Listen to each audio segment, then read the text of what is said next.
Hey guys, it's Matt. Let's break down and take a close look at the movie Lucy.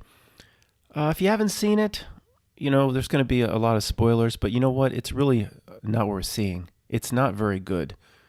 But when a movie comes along, Lucy, of course, it's short for Lucifer, making statements about the untapped potential of the mind, the unconscious mind, the limitations of the human avatar, at least as it exists in 2021.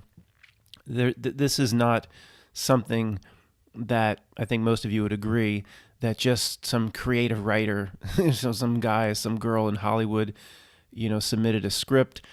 We've just seen, truth in movies, truth drops, certain messages need to get out, but as usual, there's truth right next to deception, in my opinion, and I'll touch on as many reasons as to why it's called Lucy, obviously in reference to Lucifer. I'm no expert in this area. What they believe, I'm no expert in speaking for them in this regard, trust me, but what they believe Lucifer to be, of course, is not the devil or the stereotypical devil.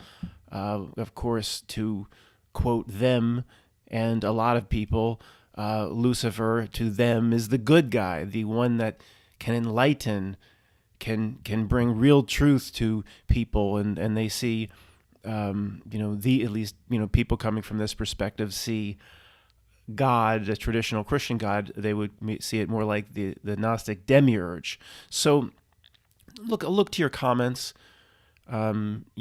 to see what you believe the real reason this movie is called Lucifer. I mean, I don't think that's a stretch. I don't think anybody would really think it'd just be called Lucy. It's a cute name for a.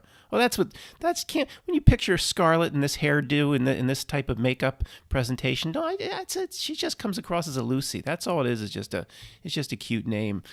I don't think most people would think that, but it's not a good movie, guys. It's not a good movie. And I wouldn't. I mean, let's do this breakdown. I wouldn't watch it. I really wouldn't. It's just dumb. But there's some interesting parts and some profound parts, and hopefully, I can discuss them. Here with a degree of intelligence.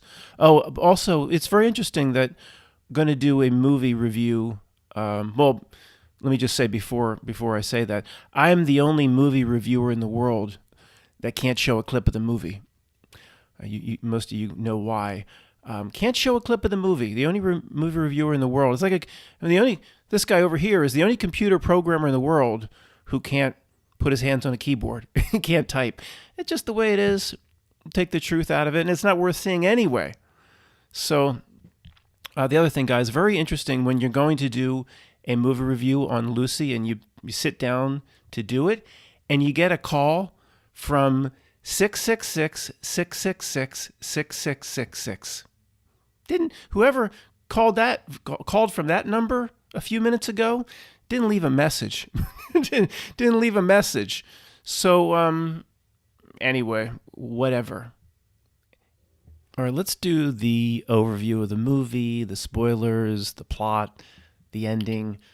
I'm not giving anything away. If anybody's still excited about this movie, well, where you been since 2014? Should have been out there on Fandango the first day it was available, 2014, when people could actually go into movie theaters. Should have seen it then. People talking about spoilers now. You had time, dude. You had plenty of time. But, before we get into this, isn't it incredible how quickly time is going? Like, I said to myself right before I was going to make this plot section, what's this movie, like 3 years old? And I always make a mistake, and I'm like, I better look it up. If you're going to do a movie review, Matt, you better know the year of the movie. So always get it wrong. It seems like it's 3 years old. It's 2014. Like, what? 2014 on this movie, Lucy? Like, how? What? Almost 7 or 8 years pushing. And, this happens all the time with me in movies. And I think something's about the last one that really shocked me was Groundhog Day. I would have said, oh yeah, Groundhog Day, Bill Murray, Andy McDowell. That's like 15 years old. It's pushing 30 years old. It's 1993. Can you believe that? Anyway, time flies when you're having fun. No, time flies when a human race is being oppressed. Anyway, the plot, guys. Here we go. Keep it under, 3 or 4 minutes. All right. Scarlett Johansson, Black Widow, Agent Romanoff. We'll do a crossover character between this and the Avengers. She's just this helpless little girl, or I don't know in the beginning if she's a tourist or she's abducted in Korea by this Korean gang, a bunch of thugs. I mean, you want to talk about stereotypical, over-the-top, absurd presentation of a Korean karitsu. I mean, it's just ridiculous. But anyway, she and other out-of-towners, tourists, expatriates are abducted. And I guess this is the group here, middle right. Ridiculous stereotypical presentation of thugs. And they're going to be used to smuggle this new experimental illegal drug out of the country. And it's going to be sent all over the world so people around the world can be addicted to it. And it's surgically implanted in each person. So they undergo some backroom surgical procedure like, Jack Nicholson's original surgical procedure in The Joker. What was that? The original Michael Keaton? That's like 40 years old. Anybody under age 35, that same number goes like, I haven't even seen that Batman. It's like a backroom surgical procedure. And high-tech presentation here. I have this ready to go. Shows the, it's this bluish drug, this bag here. Hold on a second. This bag of blue stuff is inserted into Scarlett Johansson and all the other people that are going to be sent all over the world, where it would be surgically removed when they arrive at their destination. Well, in some sort of a alteration or alteration, that's like what you would do to a suit. Altercation, a fight, she gets roughed up, and this drug internally inside her starts leaking out.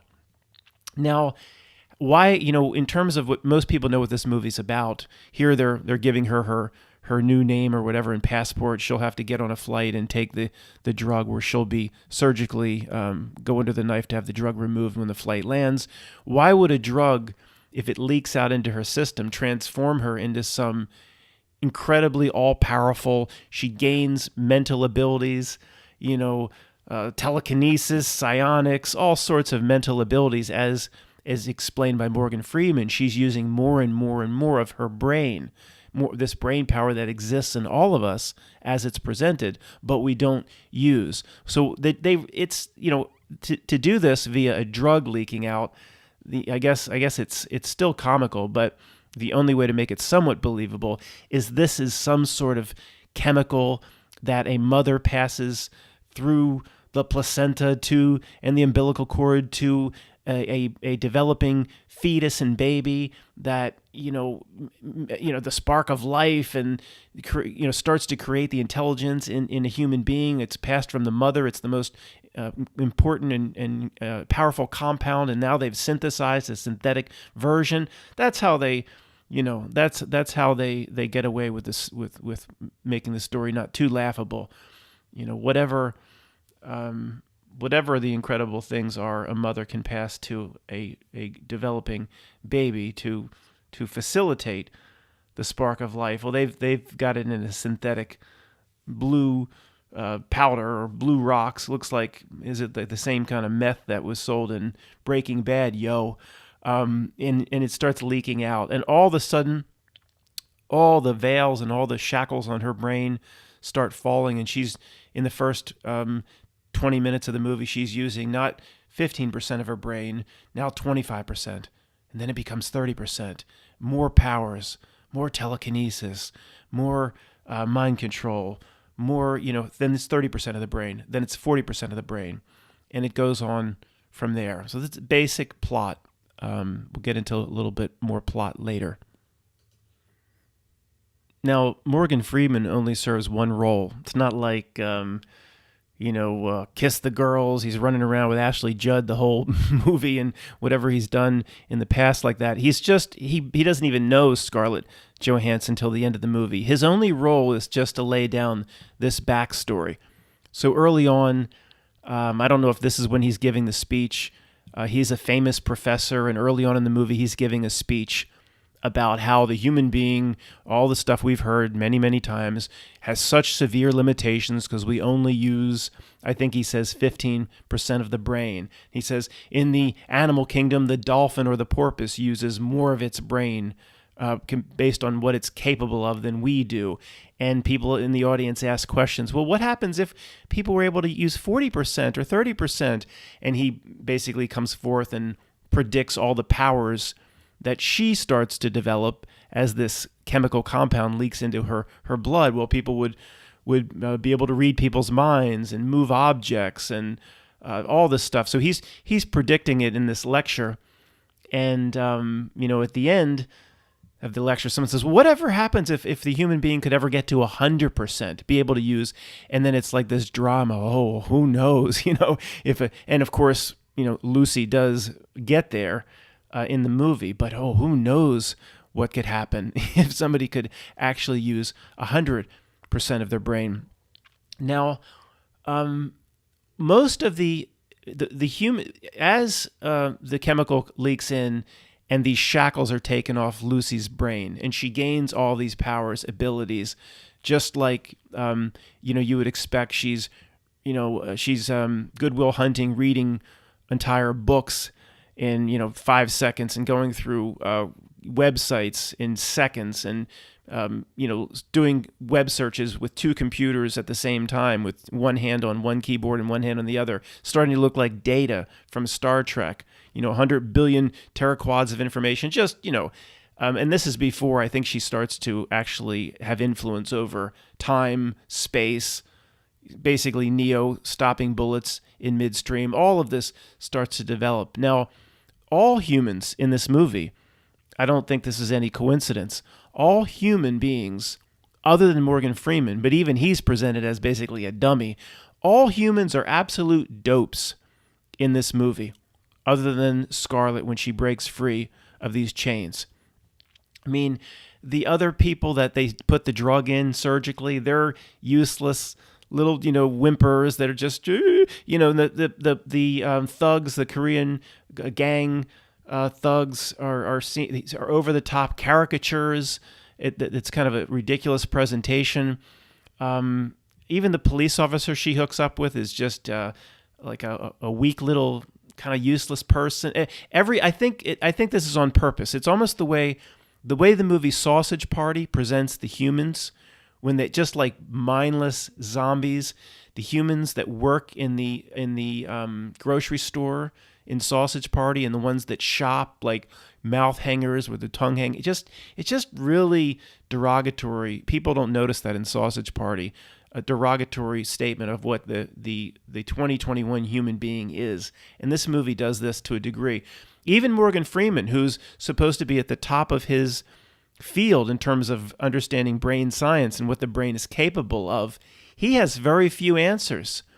When she gets with him later, she gets with him towards the end because she doesn't know what's happening to her, and he's the only one, of course, he's the only dumbass human that's ever researched this sort of stuff, so she has to get with him. At least she can get some answers, but of course, immediately she starts telling him everything. He knows next to nothing, although, again, even his presentation at the podium, he's supposed to be the world's foremost scientist on this. His presentation is very second grade. I think this is all on purpose. And he doesn't know. He can't help her at all. So basically, every human being in this movie is a dumb, broke-ass mother. I think this seems to be on purpose. And again, this is supposed to be the world's leading scientist, brain scientist. And after telling her a few things, she immediately starts telling him everything, and he's like his mouth hangs open. It's like, wow, he's just blown away by her abilities. And the other scientists he brings in are dopes. So to me, this is like all by design. And if anyone say, well, what's it there for? Well, I don't have any basis for this other than intuition and gut feeling and inner knowing, and that's kind of the most powerful thing anyway. It's kind of a statement that, yes, the human being has been artificially dumbed down. It's almost like a congratulatory ode to themselves. We talk about all this DNA being junk DNA that needs to be activated. And I think most people listening to this would believe, backing up to the basics, most people listening to this would believe that we have, if we were able to tap into these things, not using a synthetic blue compound, but using the spiritual aspect, if we could tap into who we really are, there's a lot more power, or we would all possess similar powers, or not quite as over the top as it gets at the end of the movie, but we'd be far more than we are. Okay, I think most people listening to this would agree with that we've been kind of artificially dumbed down. Junk DNA, not junk, just it's unactivated DNA. It does something. Like the vet might say, it activates during different ages, different astrological ages, but it's not a whole set of DNA for nothing. Just come on. Who would possibly believe that? Science's presentation of junk DNA is the most absurd, dumbed down falsity. I mean, you can speculate on what it is. Someone might say, well, that's ridiculous, activating in the upcoming Aquarian age, fine, we can all disagree on what it might be, but nobody listening to this is going to say it's junk. Just it's there to fill space the way, you'd pack newspaper around something in a package I mean, come on. So it's the concept in this movie, it just really screams out at you that it's like a congratulatory ode to themselves, or whatever. You could trace this back to people that research this Archon, Anunnaki stuff, that the human being over time, over millennia, has been dumbed down, has been degraded. People say and speculate that at one point human beings didn't need to eat food. And the digestive system came, and we just take it right from the sun. People, of course, a lot of smart people that investigate these sort of things would say, I don't speculate much on ancient cultures, Lemuria, Atlantis. I don't go there because I don't know anything about it.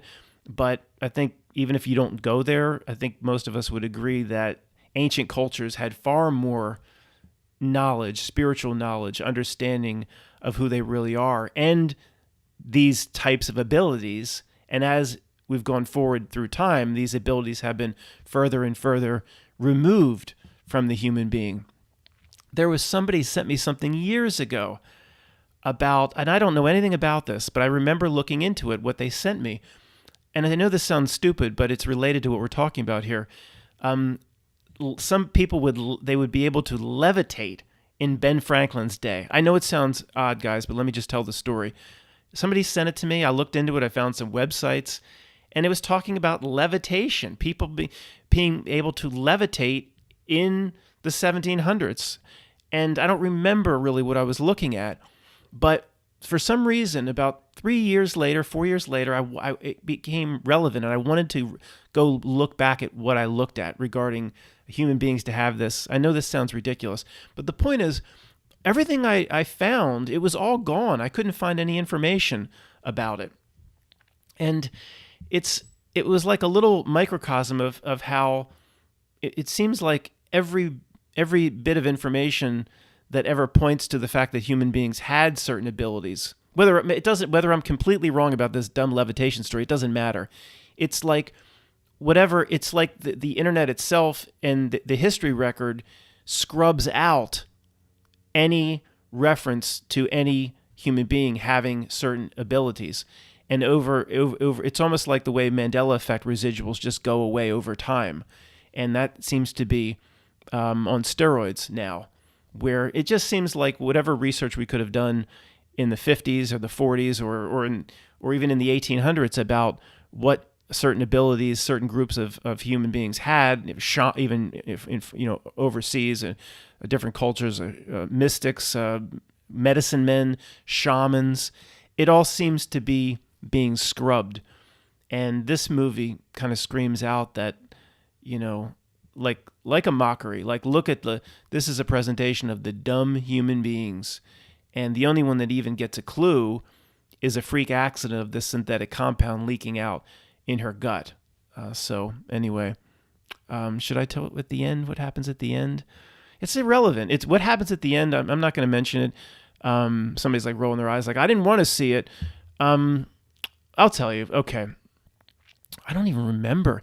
I remember she needs to get to 100%, and they actually Morgan Freeman helps facilitate actually using the rest of this blue compound to feed it into her system. She almost like ODs on it to get to 100%. Then I remember when she gets close to that, she has complete control over time and space. One of the Korean thugs trying to get his blue product back comes in and is close to shooting her. She just freezes all time, realizes she can freeze time, goes back to New York City before Times Square was built. Once she realizes she can do that, then it just spirals out of control. In a blink, goes back to the time of, this is what they present in the movie, the dinosaurs. She goes back millions of years in a blink. Then when she realizes she can do that, there's no end to it. It spirals, and just in another blink, she's watching, I believe, the formation of the Earth. All, of course, pushing Darwin, all pushing the scientific explanation of how the Earth is formed and all that. Might as well get all that in if you're going to make a movie, right? Cement those ridiculous premise to people watching the movie. So she gets complete control over time and space. And honestly, at the very end, I don't even know. And I just saw it. It's that bad. Does she just go off and marry Morgan Freeman and they get a farm together? I don't think so. But I don't remember the very end of this movie. But it's not important to the message that's being presented here. That tells you how great this movie was. I probably fell asleep in my own couch. All right, this is appropriate for anybody that doesn't want to see it. And hopefully that's most of you. Somebody's probably screaming, what really were her abilities?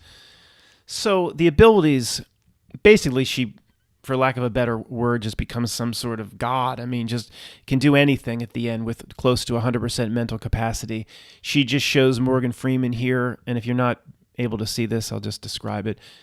Morgan Freeman is asking her questions about, what is she experiencing as she's using more and more of her brain. She can just mold her cells into whatever shape, can create two hands from one, and then the two go back into one, maybe. I don't know. You get into all that symbolism stuff. I'm not going to go there, guys. Even, her name, Scarlett, for the lower chakra. I don't, that's not my thing. All I can say is, do they do business like that? Is it anybody that wants to go there in terms of symbolism? Can you go too far? No, you almost can't go too far, because this is the way they do business, like all the time with the symbolism. But what's the point? Here she hugs her roommate and can immediately determine what's wrong with the roommate, what disease she has just from touching her. Here the fabric of reality basically breaks down into these, it presents itself almost like digital bands. Early on, when she just is using a small percentage of her brain over what you and I would use, she's able to, everything slows down. So, in terms of, she beats up all of the Korean thugs, she can shoot the Korean thugs 5 bullets shot, and, basically John Lee Hinckley, Annie Oakley style, 5 shots off in 3 seconds. Incredible dexterity. Then it evolves 30-40% of her brain. She no longer feels pain. She gets shot. She doesn't bleed. She starts to control all electronics. She can show up in Morgan Freeman's room through the television. Then she can appear on his phone, his iPhone in front of him, can simply mesh and mold with the computer itself. It rings back to like a Lawnmower Man or a Lieutenant Barclay in Star Trek The Next Generation, who merged his psyche with the computer itself.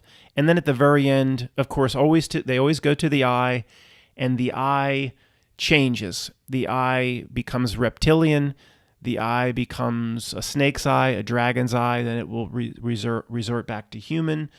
as the abilities develop, as she's going 50, 60, 70% of the brain, they will go back to the eye, and the eye will show.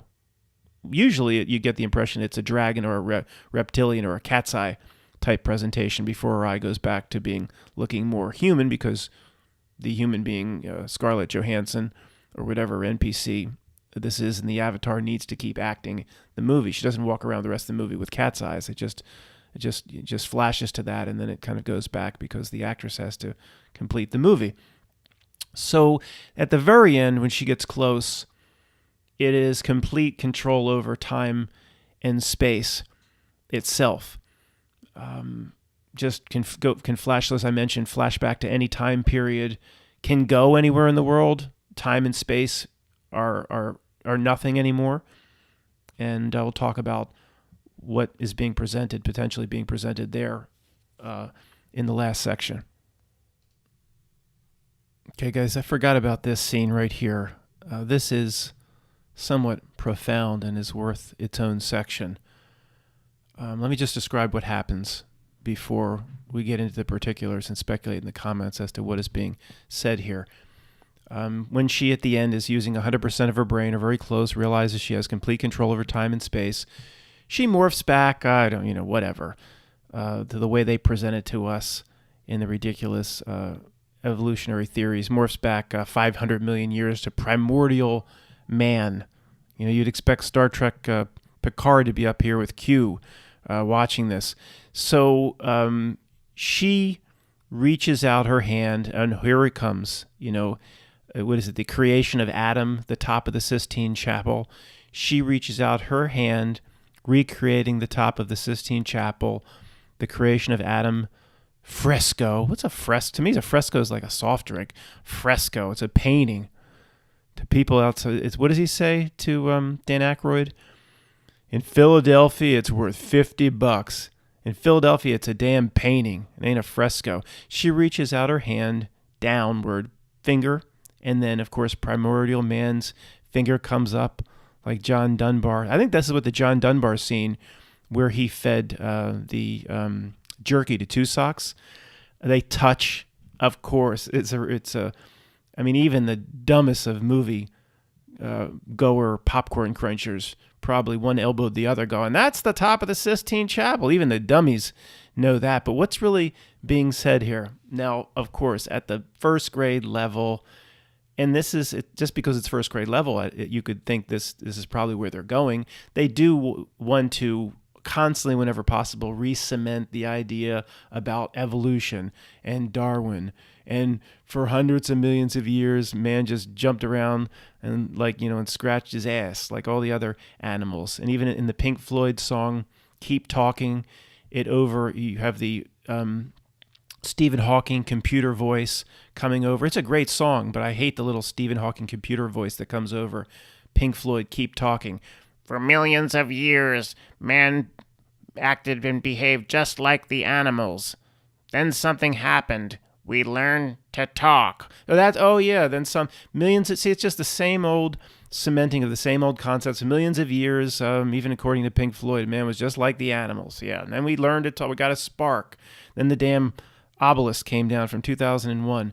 So for the Mandela effect, she does reach her hand down, and his finger, or whatever this thing is, finger comes up, where it's a big Mandela effect for a lot of people.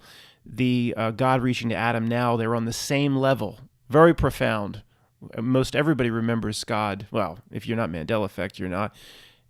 Reaching down, of course, God on high, reaching down, Adam reaching up. Now Adam is almost higher up in terms of the way it's presented. So at the first grade level, but it also is true, they're very happy to cement the Darwin evolutionary bullcrap whenever they can. But of course, it is much more profound than that. There's so many places you can go here if you believe that these movies do drop truth, and it's not just, a guy and a girl, in a back room writing up a script, and they're not in any way connected to the powers that be in this world. When most people, when we see movies like this, we do agree, most of us, I don't want to put words in your mouth, that the whole reason for doing this sort of movie breakdown is messages are sent through art by, the big fish in the small pond, the powers that be in this place, in this place, in this snow globe. It ain't you and me. It's whoever the minions report to. That doesn't make them better or more powerful if you back up far enough. In this snow globe, they are the powers that be. It is what it is. It's a big fish in a small pond. And we analyze this stuff because truth comes out of a lot of it. So what is being said here? So if we back up to the absolute basics, we have a human being. First of all, actually, let's it's completely relevant to Genesis 3:22. 3:22 is skull and bones. Isn't that the skull and bones number they adopted, right? 3:22, not 2:23.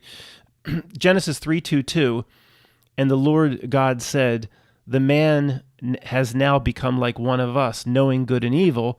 He must not be allowed to reach out his hand and take also from the tree of life and eat and live forever." So I just thought this was relevant because it says he must not be allowed to reach out his hand and take also from the tree of life, where the top of the Sistine Chapel and this scene is all about reaching out the hand. Okay, so what is being said here, without looking around too many corners, just at the very basic presentation, is this primordial man, in terms of the basic premise behind the movie, is using the least amount of cranial CC brain capacity. This little thing picking its ass would be using like 5% of its brain capacity.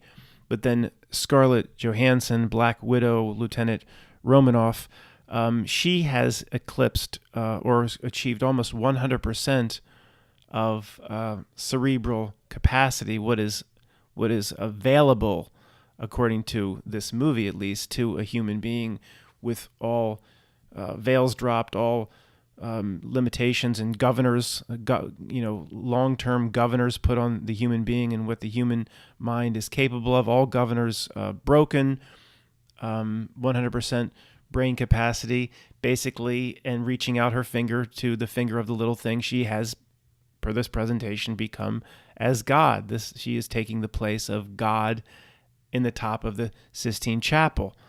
So, is this ultimately what the minions are trying to achieve? The God of this becoming gods of this snow globe.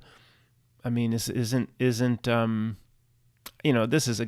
is way above my pay grade, guys. I'm making statements, trying to tie in Lucifer to the materialism of this 3D place. I'm going to leave this to the comments, guys. This is way outside my pay grade. But Genesis 3:22 talks about man has now become like one of us, knowing good and evil. Of course, after the bite, but he must not be allowed to reach out his hand and also take from the tree of life and live forever. Must not be allowed to go to the tree of life. Already went to the tree of the knowledge of good and evil, but the key here is in Genesis 3:22, it must not be allowed to reach out his hand. And this is exactly what's happening at the top of the Sistine Chapel. As it says in Genesis 3:22, the key is reach out his hand. She reaches out her hand. The creature reaches up. Of course, they touch fingers like the top of the Sistine Chapel. She, in this plane of existence, in this material plane, has become like God. You and I don't want to put words in your mouth, but I think those on a spiritual path, we have no interest in becoming gods or like God or anything in this place. We don't have these aspirations in this place.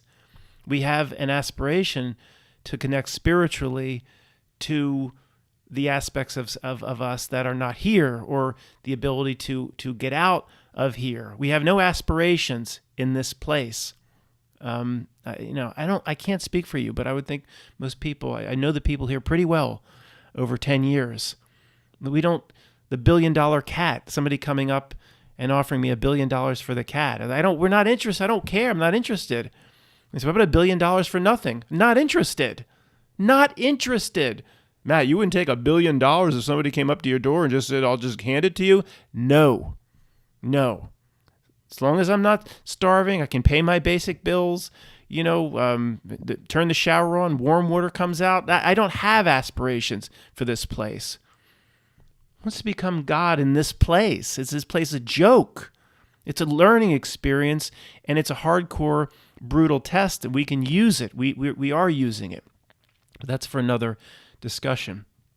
So this is very profound, and if you believe that it's just not some scene created at random by just little creative people, and most people here, we analyze these movies for a reason. There are truth drops, but I think if there's always a deception to it, and let's try to figure out, if there's truth in a movie presentation, then in here, what is the deception? Well, I mean, obviously, first grade deception is just cementing ridiculous notions like this sort of evolution, but there's grander deceptions.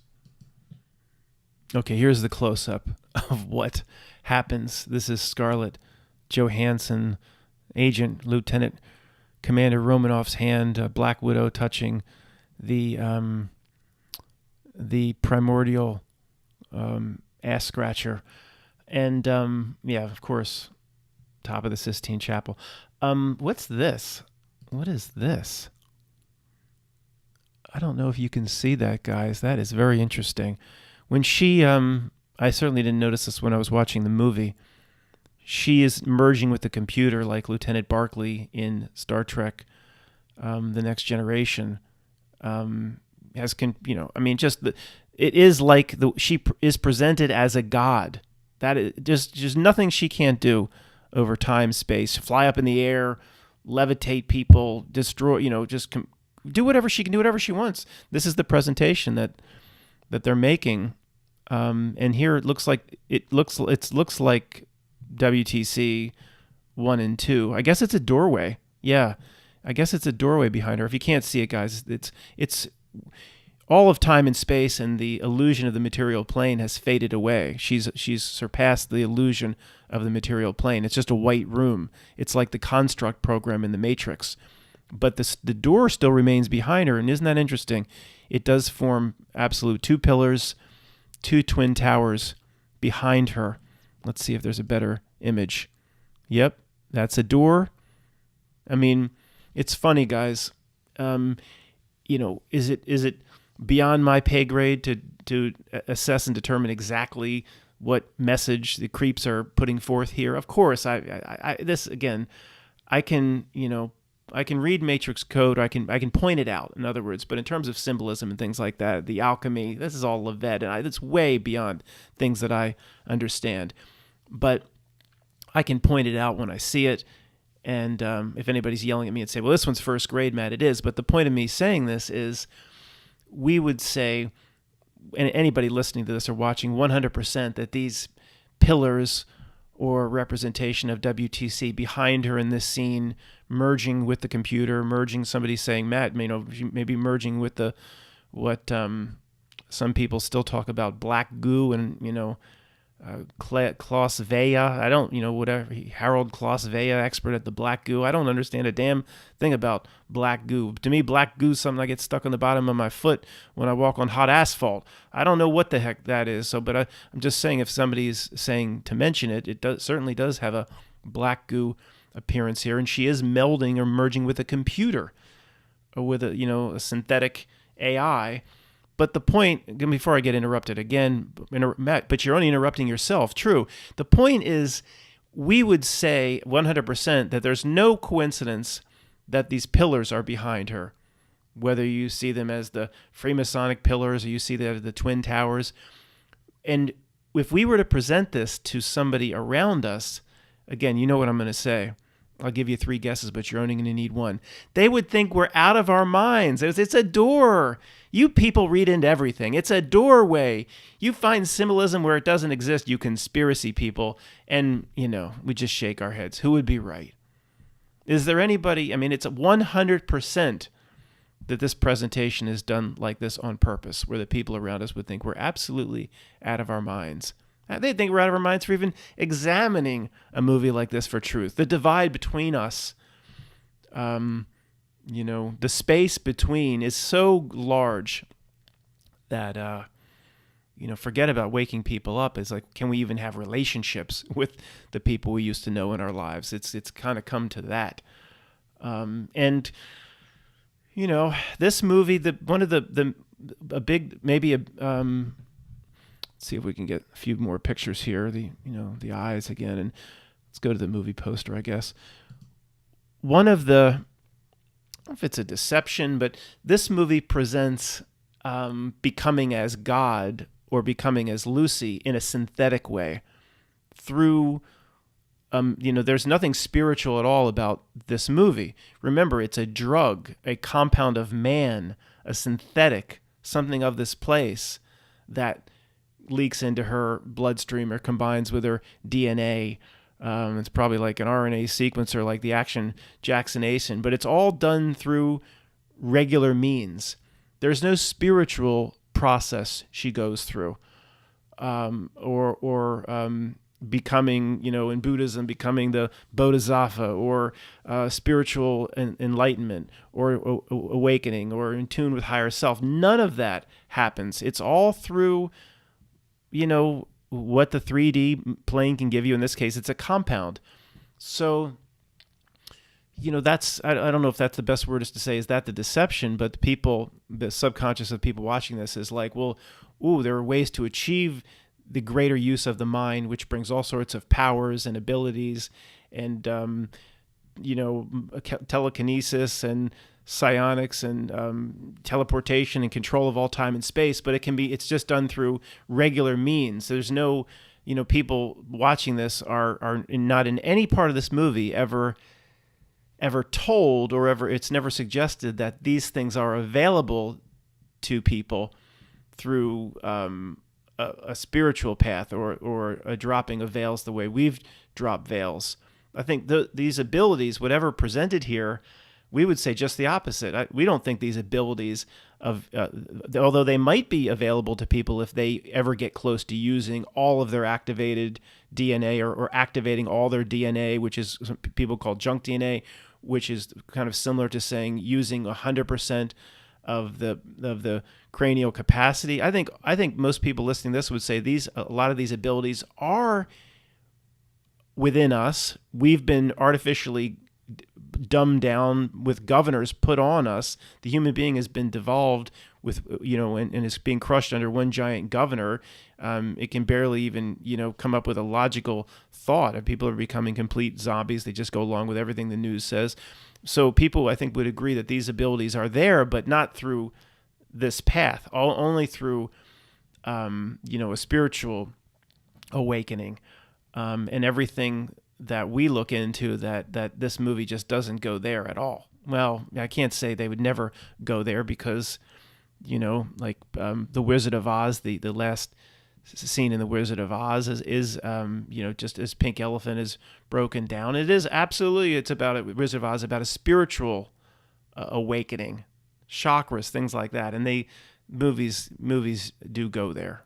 That sort of truth does come out of movies. So it just doesn't come out of this one. So guys, I hope that wasn't all over the place. And certainly the comments will be very interesting for this one. But I think I've covered all the basics. I don't really see any need to watch this. And if you want to watch it for fun or entertainment, it's not that good. It really isn't. Even the Morgan Freeman character is an absolute idiot.